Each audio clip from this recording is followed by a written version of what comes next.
సూర్యుని నుండి భూమి మూడవ గ్రహం అయితే అంగారకుడు నాలుగవ గ్రహం. అంటే భూమి తర్వాతి గ్రహమే అంగారకుడు. అంగారకుడిని మార్స్ లేదా రెడ్ ప్లానెట్ లేదా అరుణగ్రహం అని కూడా అంటారు.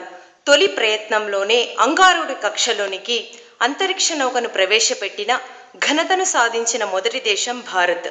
2013 నవంబర్ 5వ తేదీన అరుణగ్రహంపైకి ఇస్రో పంపించిన మార్స్ ఆర్బిటాల్ మిషన్ లేదా మామ్ అంతరిక్ష నౌకను 2014 సెప్టెంబర్ 24న తొలి ప్రయత్నంలోనే శాస్త్రవేత్తలు విజయవంతంగా ఆ గ్రహ కక్షలోనికి ప్రవేశపెట్టారు. ఇప్పటిదాకా అంగారకుడిపైకి ఉపగ్రహాన్ని ప్రయోగించిన వాటిలో మూడే దేశాలు విజయం సాధించాయి.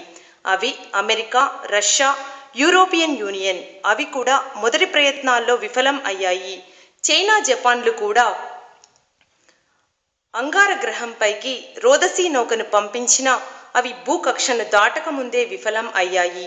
అంతేకాకుండా అతి తక్కువ ఖర్చుతో ఈ ప్రయోగాన్ని పూర్తి చేసిన ఘనత కూడా మన దేశానికి దక్కింది.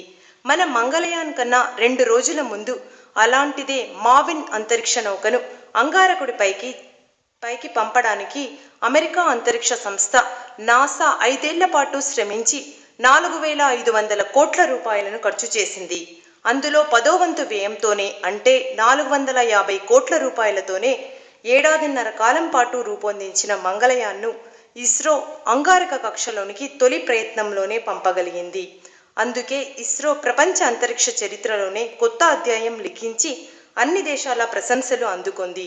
అయితే మావిన్ బరువు, అది తీసుకెళ్లిన శాస్త్రీయ పరికరాల బరువు మామ్ కన్నా ఎక్కువ.